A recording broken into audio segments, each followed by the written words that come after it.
Inspector Kev, when you need a fix, get Inspector Kev.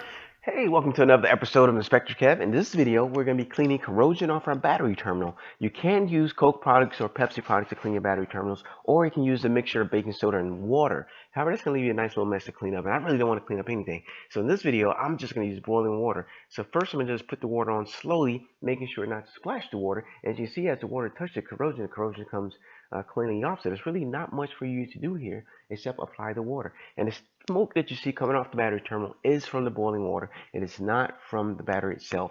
So don't be alarmed when you see a little steam coming off your battery terminal, because that is coming from the water. And once I apply it, I'm going to give it a little dry, and this is just my personal preference. And then I'm going to clean it off with a toothbrush. You can use steel wool if you have more stuck though on corrosion, and that's going to help you clean that battery terminal connection even better. So I'm gonna give it another dry, and then we're gonna polish it up, and this is our finished product here. The battery is clean just like new, and now our vehicle is nicely connected to our battery. Inspector Kev, when you need a fix, get Inspector Kev.